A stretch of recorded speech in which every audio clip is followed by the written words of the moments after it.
Hello students, आज हम एक और इम्पोर्टेंट ऐसे समझेंगे। My hobby, your favourite work in leisure या फिर माई हॉबी। ये अधिकतर माई हॉबी के नाम से ही एग्ज़ाम पूछा जाता है, बहुत इम्पोर्टेंट है। और सबसे बड़ी बात ये कि ये ऐसे याद करने में भी बहुत इजी है, आसान है। थोड़ा वंडर ऑफ साइंस का निबंध याद करने में बच्चों को दिक्कत पड़ती है, तो ये भी जिस तरह से वंडर ऑफ साइंस रिपीट होता है, ये भी अधिकतर रिपीट होता रहता है। और ये 9th 10th 11th 12th सभी के लिए बहुत इम्पोर्टेंट है। इसे मैंने पहले भी आपको समझाया कि हम जब भी कोई ऐसे लिखेंगे तो शुरुआत में हम कोटेशन लिखा करते हैं, उससे मार्किंग अच्छी होती है। इसमें भी मैंने कोटेशन लिखा हुआ है पहले, a hobby is hard work you wouldn't do for a living. Hobby एक कठिन परिश्रम है जो कि कोई भी अपने जीवित रहने के लिए नहीं करता। लिविंग यानी अपनी जीविका चलाने के लिए नहीं करता है। हॉबी का आशय जो होता है वो होता है हमें अपने शौक़ के लिए, अपना टाइम पास करने के लिए जो काम करना है वो कहलाता है हॉबी। तो हॉबी लिविंग के लिए नहीं है, बल्कि किसके लिए होता है? शौक़ के लिए। आगे हम समझेंगे आउटलाइंस। सबसे पहले इंट्रोडक्शन यानी परिचय, काइंड्स ऑफ हॉबीज, हॉबी के प्रकार, नेसेसिटी ऑफ हॉबी, हॉबी की आवश्यकता, माई हॉबी, माई गार्डन, इस एडवांटेज और कंक्लूजन। इस तरह से 7 पॉइंट दिए हैं मैंने।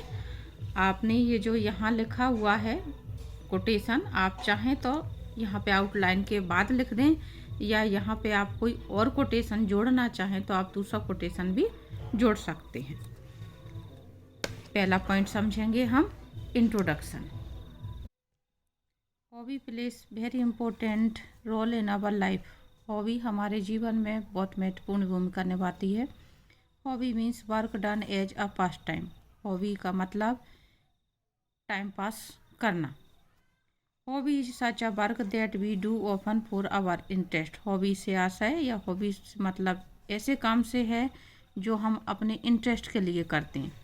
When we want to pass our time, जब हम अपना समय गुजारना चाहते हैं। Doing some work which is light and full of enjoyment, कुछ ऐसा काम करके जो कि हल्का हो और फुल ऑफ इंजॉयमेंट यानी रोचक या मज़ेदार हो, यानी ऐसा कोई काम जो हमें करने में बोझ ना लगे। No man is really happy और सेफ विदाउट अ हॉबी। वास्तव में कोई भी व्यक्ति खुश या सुरक्षित नहीं है बगैर हॉबी के। दूसरा पॉइंट है आपका काइंड्स ऑफ हॉबीज, हॉबी के प्रकार। There are many kinds of hobbies. Hobby के कई प्रकार हैं, सच एज जैसे कि painting, stamp collection, photography, gardening, reading, singing, dancing, etc etcetera. Painting यानी चित्रकारी, स्टैम्प कलेक्शन, फोटोग्राफी यानी फ़ोटो खींचना, जो कैमरे वगैरह से खींचते उसको फोटोग्राफी कहते हैं। और पेंटिंग यानी हाथ से जो चित्र बनाए जाते हैं कलर से, वो पेंटिंग होती।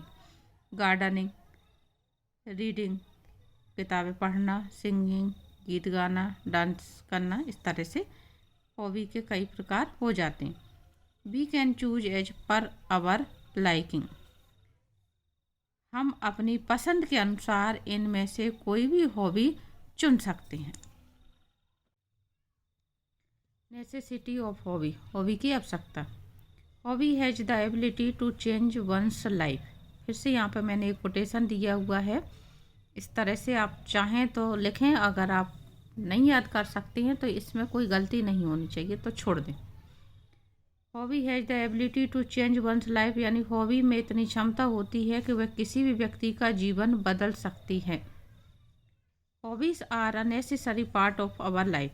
हॉबीज़ हमारे जीवन का एक महत्वपूर्ण आवश्यक हिस्सा है।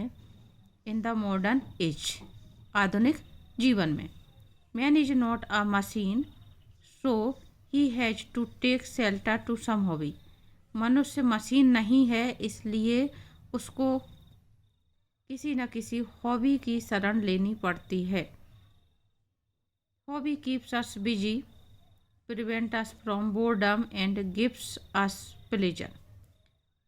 हॉबी हमें बिजी रखती है, व्यस्त रखती है, हमें बोर्डम यानी ऊबता से बचाती है, रोकती है, एंड गिव्स अस प्लेजर यानी हमें खुशी प्रदान करती है. It washes away the monotony and gives fresh energy. ये हमारे जीवन से नीरसता को ख़त्म करती है और साथ में हमें नई एनर्जी भी देती है.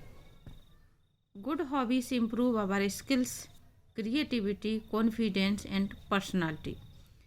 एक अच्छी हॉबी हमारी स्किल, हमारी कुशलता में वृद्धि करती है, सुधार करती है, हमारी क्रिएटिविटी बढ़ाती है, कॉन्फिडेंस बढ़ाती है और हमारी पर्सनालिटी में भी सुधार करती है. अगला पॉइंट है my hobby. Nature is the best physician. यहाँ में फिर से कोटेशन लिखा हुआ है, nature is the best physician यानी नेचर, प्रकृति सबसे अच्छी चिकित्सक है. My hobby is gardening. मेरी हॉबी गार्डनिंग है. अब ये गार्डनिंग नेचर से संबंधित है, इसलिए मैंने यहाँ पे ये नेचर से संबंधित कोटेशन दिया हुआ है. I think it is the best hobby. मेरा ये मानना है कि ये सबसे अच्छी हॉबी है. Since plants and trees are very useful for our life. क्योंकि या चूँकि पेड़ पौधे हमारे लिए या हमारे जीवन के लिए बहुत उपयोगी होते हैं. They not only provide us food to eat but also serve us many ways. वे हमारे लिए न केवल भोजन उपलब्ध करवाते हैं बल्कि वे हमारी कई प्रकार से भी सेवा करते हैं, यानी हमें बहुत कुछ उपलब्ध करवाते हैं. They made the air fresh and cool for us. वे हमारे लिए वायु को ताज़ा और ठंडा रखते हैं. So I like trees and plants very much. इसलिए मुझे पेड़ पौधे बहुत अच्छे लगते हैं. अगला पॉइंट है my garden. There are small garden in front of my house. मेरे घर के सामने एक छोटा सा गार्डन है. I prepare the garden and planted some beautiful plants. मैंने गार्डन तैयार किया और उसमें कुछ सुंदर से पौधे लगाए. I give fertiliser to them. मैंने उन्हें खाद डाला या खाद भी दिया. I work in the garden for 1 hour in the evening. मैं अपने गार्डन में रोज़ाना शाम को 1 घंटे काम करता हूँ. This give me a great exercise. ये मुझे बहुत अच्छी एक्सरसाइज भी कराते हैं, देते हैं. So I am very strong and healthy. इसलिए मैं बहुत ताकतवर और स्वस्थ भी हूँ. I like to watch the flowers and butterflies in the garden. मुझे गार्डन में फूल और उन पर आने वाली तितलियाँ भी बहुत अच्छी लगती हैं. अगला है आपका इट्स एडवांटेजेस, यानी जो गार्डनिंग हॉबी है उसके क्या लाभ हैं. Small cost and great show. कम कीमत और बड़ा दिखावा, यानी देखने में तो ये गार्डनिंग जो है बहुत सस्ती हॉबी है, लेकिन देखा जाए तो इसके लाभ बहुत ज़्यादा है. तो यहाँ पे जो मीनिंग निकला small cost and great show का मतलब कि जो हॉबी है वो बहुत सस्ती है. This is very cheap and useful hobby. ये गार्डनिंग बहुत सस्ती और उपयोगी हॉबी है. The garden is beautiful place. Garden एक सुंदर स्थान है. It gives me great pleasure. ये मुझे बहुत खुशी देता है.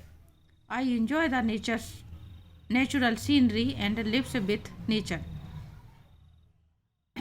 मैं प्राकृतिक दृश्य का आनंद लेता हूँ और नेचर, प्रकृति के बीच में रहता हूँ.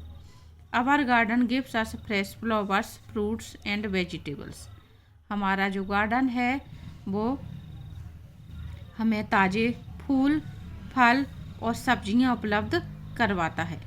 This saves some money. इससे कुछ पैसे भी बचते हैं. The green trees, the singing of birds and the flowers give me a great delight. हरे भरे पेड़, पक्षियों का चहचहाना और जो फूल हैं वो मुझे बहुत बड़ी खुशी देते हैं। My mind became sharp and my memories increase due to the company of flowers. मेरा दिमाग तेज हो गया है और माई मेमोरी और मेरी जो याददाश्त है वो भी बढ़ गई है फ्लावर्स की वजह से, यानी प्रकृति के करीब रहने के कारण मेरा जो दिमाग है वो काफ़ी तेज हो गया है और मेमोरी बढ़ गई है। आगे है आपका conclusion. Life without a hobby is like food without salt. यहाँ पे मैंने फिर से लास्ट में कोटेशन दिया है, आप इस कोटेशन को यहाँ ना दे करके चाहें तो यहाँ लास्ट में दे सकते हैं। Life without a hobby is like without salt का मतलब बिना हॉबी के जीवन उसी प्रकार से है जिस प्रकार से बिना नमक के भोजन। Thus my hobby gives me a lot of satisfaction and keep away from bad things. इस प्रकार से मेरी हॉबी मुझे बहुत संतुष्टि देती है और मुझे बुरी चीज़ों से दूर रखती है। It makes full gladness. ये मुझे पूरी तरह से खुशी प्रदान करती है। Nothing is better than busy life. एक बिजी लाइफ से ज़्यादा अच्छा और कुछ भी नहीं है, व्यस्त जीवन से ज़्यादा अच्छा कुछ भी नहीं है। Being a son of a farmer this is very simple hobby for me. एक किसान का पुत्र होने के नाते मेरे लिए ये बहुत साधारण हॉबी है। तो इस तरह से बच्चों ये आपकी हॉबी के ऊपर जो ऐसे था गार्डनिंग, उम्मीद करती हूँ आपको समझ में आ गया होगा और पसंद आएगा। कोशिश की है मैंने कि बहुत सिंपल से सेंटेंस इसमें लिखे हैं कि आपको याद करने में आसानी रहे। अगर आपको ये ऐसे पसंद आए तो वीडियो को लाइक कर दें और चैनल पर पहली बार जुड़ रहे हो तो चैनल को सब्सक्राइब कर दें। Thank you for watching the ऐसे।